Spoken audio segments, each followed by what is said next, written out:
एक रिंग का कंसेप्ट है इंटीग्रल डोमेन। डोमेन वर्ड से आप परिचित होंगे, ये वाला डोमेन नहीं है वही डोमेन। डोमेन का मतलब ये होता है कि किसी भी ऑपरेशन में जो एलिमेंट पार्ट लेते हैं फंक्शन में उन्हें डोमेन कहते हैं, मतलब वही है। इंटीग्रल डोमेन क्या होता है, देखिए ध्यान से, एक एक शब्द पे ध्यान दीजिएगा, ठीक है। ये उस शब्द क्या कह रहे हैं, कोर्ट वगैरह में जब होता है ना, कि जब कोर्ट वगैरह में जज वगैरह होते हैं तो एक एक शब्द का वहाँ मतलब निकलता है, ठीक है। जैसे बताते हैं कि पहले जब किसी को मौत सज़ा मिलती थी तो उसमें लिखा जाता था हैंग हिम। नहीं बताते, हमको ज़्यादा, हमको जी के हमारी कमज़ोर है। हैंग हिम बताते हैं किसी को मौत सज़ा मिली थी और मोतीलाल नेहरू साहब उनके वकील थे और उसको मौत सज़ा मिली तो बोले कुछ चिंता मत करो, हम तुमको बचा लेंगे। अरे बोले कल हमको सज़ा है, वो कल तो जज ने लिख दिया हैंग हिम, ठीक, लिख लेने दो, आपको फांसी नहीं होगी। नहीं, ऐसा हमने सुना है। बोले वो हैंग हिम कह दिया, जज के साइन हो गए, वो बता रहे हो फांसी, बोले नहीं होगी, बस कल मौत सज़ा मिलनी है। अभी भी नेहरू साहब के पिताजी रिलैक्स थे, बहुत बड़े वकील थे, ठीक है। जो नेहरू को गरियाया करते हैं ना लोग, उन नेहरू के बारे में बात कर रहा हूँ, जो देश की कमान संभालते ही जिसने जो है भाभा एटॉमिक रिसर्च सेंटर और इसरो और नासा जैसा जिसके दिमाग, नासा कह रहे हैं, इसरो और IIT IIM जैसा जिसके दिमाग में ख्वाब था, भाखड़ा नंगल डैम का ख्वाब था, उसके बारे में बात कर रहा हूँ। उनके पिताजी के बारे में बात कर रहा हूँ, जो बहुत करोड़पति थे और उन्होंने सब जितना भी था तब भारत देश को दान कर दिया था पूरा। तो जब हैंग हिम कर दिया गया तो उन्होंने कहा देखो हैंग तो कर दिया, मरे ना, लेकिन लटका दो, लटका रहा उसको। बोले मतलब, बोले लटका, तो आपने हैंग हिम लिखा ना, मरने वाली बात तो लिखी नहीं गई, हैंग हिम हो गया। हाँ, तब जोड़ा गया कि भैया हैंग हिम टिल डेथ जोड़ो, नहीं तो गड़बड़ हो गया, बच गया आदमी। तो वो एक थे, तो वही यहाँ पर भी ध्यान दीजिए शब्दों पे। तो हैंग हिम जैसा है, लिखा है अ कम्यूटेटिव रिंग। रिंग कैसी होनी चाहिए, कम्यूटेटिव रिंग क्या होती है। अब इसके लिए रिंग की डेफिनेशन याद होनी चाहिए आपको। कम्यूटेटिव रिंग क्या होती है, बोले ये तो पुरानी बातें खोद के ले आते हो। सुनिए ध्यान से, जब मैं रिंग के बारे में बात करता हूं तो रिंग पहले आपसे कहता है कि प्लस ऑपरेशन के साथ ये एबिलियन ग्रुप है, एबिलियन ग्रुप है। यहां पर प्लस के केस में कम्यूटेटिव प्रॉपर्टी को फॉलो कराया जाता है, यानी यहां पर लिखा जाता है a + b = लेकिन ऐसा होने की प्रॉपर्टी एबिलियन ग्रुप की होती है, वहां पर रिंग को कम्यूटेटिव नहीं कहा गया। तो दूसरी प्रॉपर्टी होती थी, डॉट के केस में ये एसोसिएटिव प्रॉपर्टी को फॉलो करता था और डॉट के केस में ये डिस्ट्रीब्यूटिव प्रॉपर्टी को फॉलो करता था। इसके साथ अगर वो डॉट के केस में, मल्टीप्लाई के केस में a.b = b.a हो तो उसको हम कहेंगे कम्यूटेटिव रिंग। यानी कम्यूटेटिव ये वाला नहीं, एबिलियन ग्रुप वाला, वो तो रिंग की प्रॉपर्टी में ही था कि कम्यूटेटिव प्लस में होता है। मतलब इन प्रॉपर्टी के साथ अगर a.b और b.a जो है सेटिस्फाई करता है तो उस रिंग का नाम था कम्यूटेटिव रिंग। जैसे ग्रुप होता है, ग्रुप में 4 प्रॉपर्टी थी, लेकिन जब हम कम्यूटेटिव ग्रुप कहते थे, एबिलियन ग्रुप कहते थे, तब हम कम्यूटेटिव प्रॉपर्टी को फॉलो कराते थे।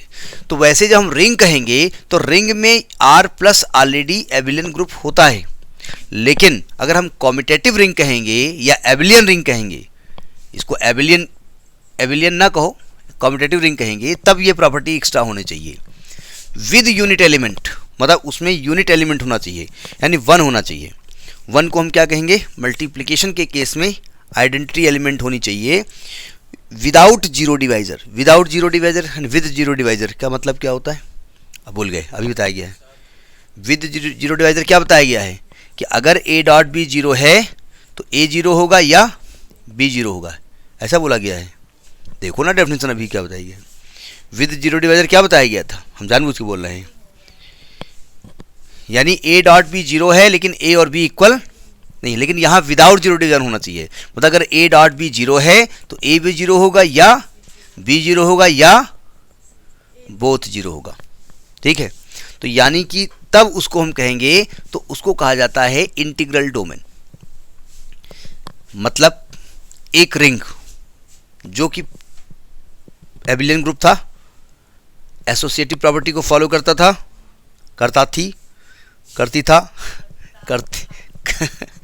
रिंग करती थी, मेरी लेडीज टाइप लग रहा है ना, लेकिन अब साउथ वाले करता थी भी बोल देते हैं, क्या मतलब नहीं है।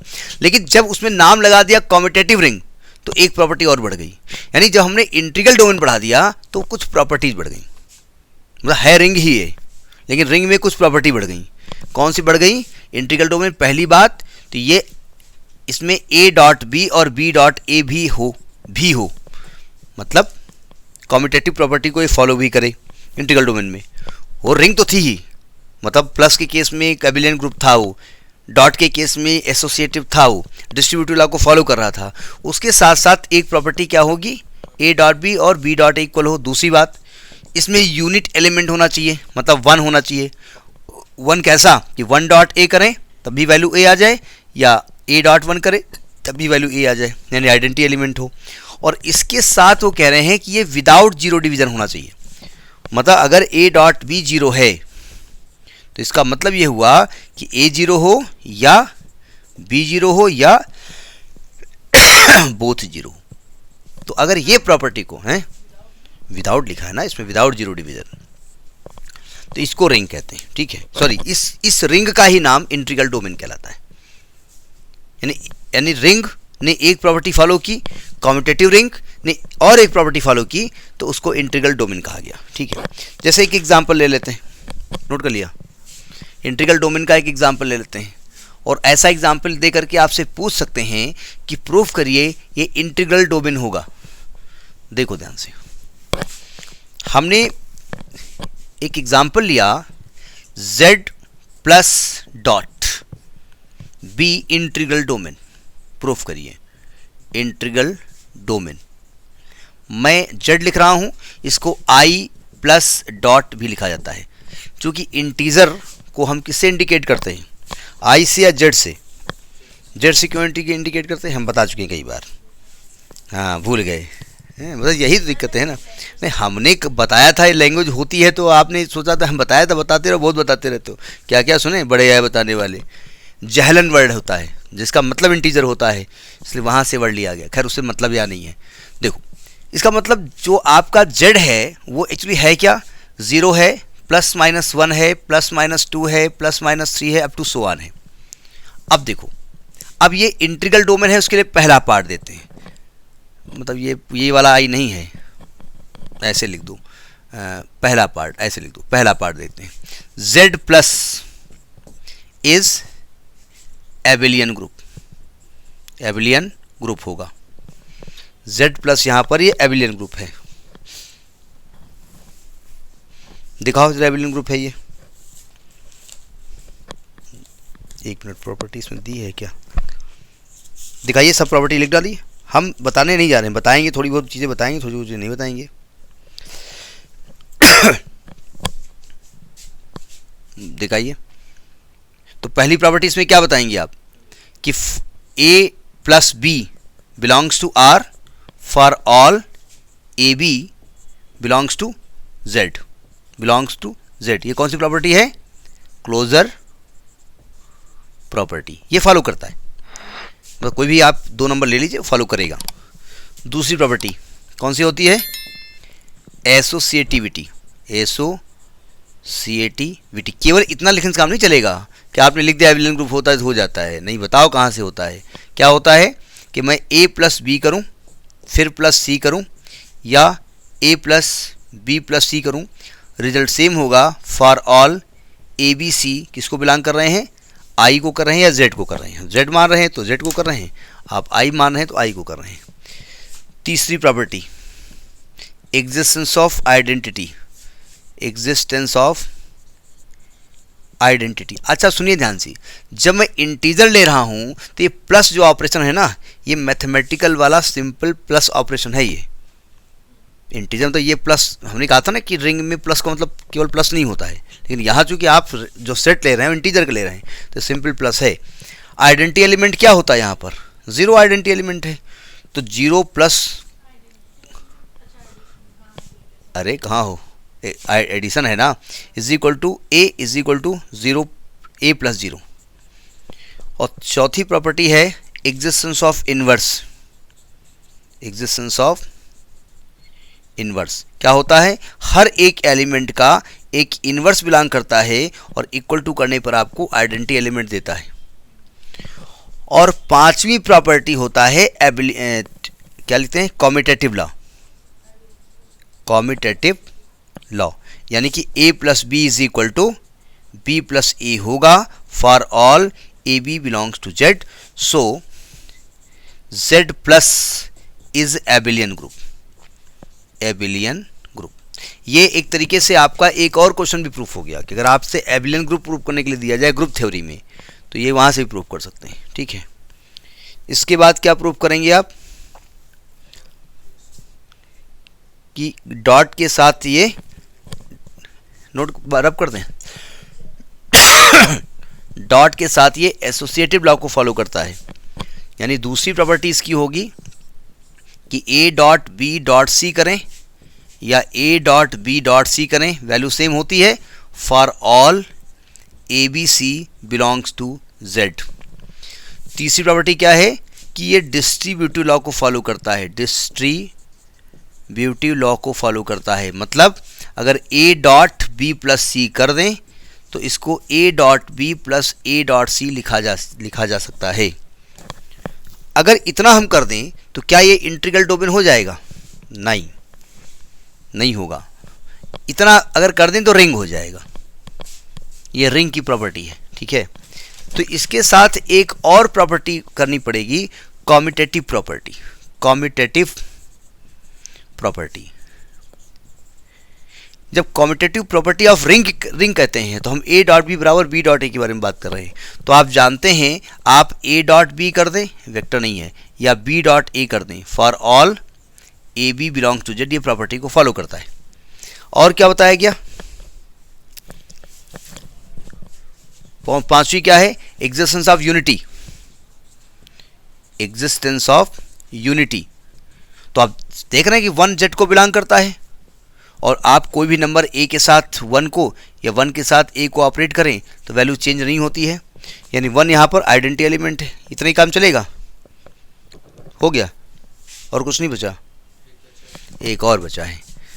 क्या बचा है कि without zero divisor, without zero divisor क्या कहता है कि भाई अगर a डॉट बी जीरो है तो भैया इंटीजर में हम जीरो की बात नहीं कर रहे हैं, जीरो एक पर्टिकुलर केस हो गया.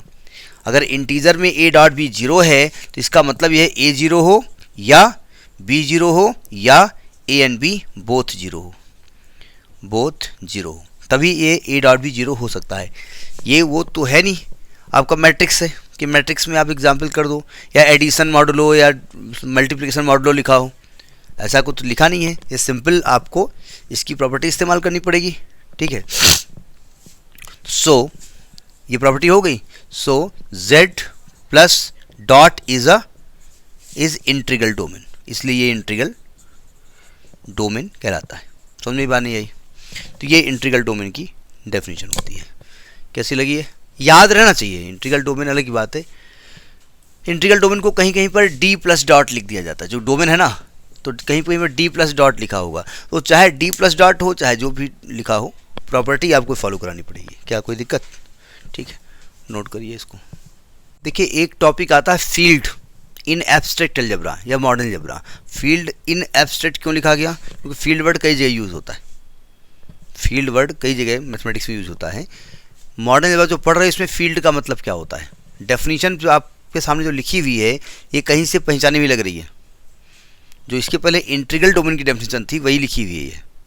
थोड़ा सा अंतर है. क्या कह रहा है? कह रहा है कि कॉम्यूटेटिव रिंग हो, ठीक है, r प्लस डॉट, जो कि फील्ड है तो कहीं कहीं पर r की जगह लिखा होता है f. ऐसा कोई नियम नहीं है. नाम तो हमने अपने कुत्ते का बादशाह रखा हुआ है, तो कहीं बादशाह है, बादशाह कहीं कुत्ते का नाम रखा जाता है, रखा हुआ है. ठीक है, जनरली नाम क्या रखा जाता था? टॉम वॉम रखा जाता था. क्यों भाई? अंग्रेज हमको खूब नहीं, अंग्रेज़ों ने खूब हम लोगों को सूता तगड़े से, तो उनको तो कुछ बिगाड़ पा नहीं रहे इस समय हम लोग, तो हमने अपने कुत्तों को नाम रख दिया. ठीक है, खैर अगर हम लोगों ने ये शासन किया होता तो वो अपने कुत्ते का नाम रखते AP ऐसा रख देते. ठीक है, रखते ऐसे. तो कहते हैं f प्लस डॉट या r प्लस डॉट लिख दीजिएगा विद यूनिटी. यानी एक तो कैसे रिंग होनी चाहिए? कॉम्यूटेटिव रिंग होनी चाहिए, विद यूनिटी होनी चाहिए. Is called a field. उसको फील्ड कब कहेंगे? Every non zero element has its multiplicative inverse. अगर हर नॉन जीरो एलिमेंट का मल्टीप्लिकेटिव इनवर्स हो, मतलब 2 का मल्टीप्लिकेटिव इन्वर्स 1/2, 3 का मल्टीप्लिकेटिव इन्वर्स 1/3। समझ में बात नहीं आई? मतलब फॉर फील्ड, फॉर आर की जगह हम जनरली यूज करेंगे F plus dot be a field.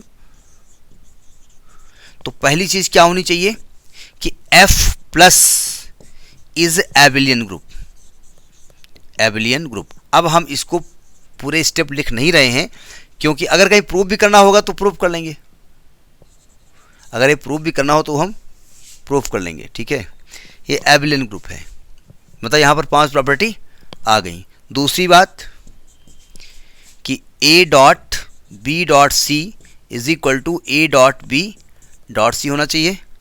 तीसरी बात डिस्ट्रीब्यूटिव लॉ होना चाहिए, A dot B plus C is equal to A dot B plus A dot C, या उल्टा कर दो B plus C dot A is equal to B dot A dot plus C dot A होना चाहिए।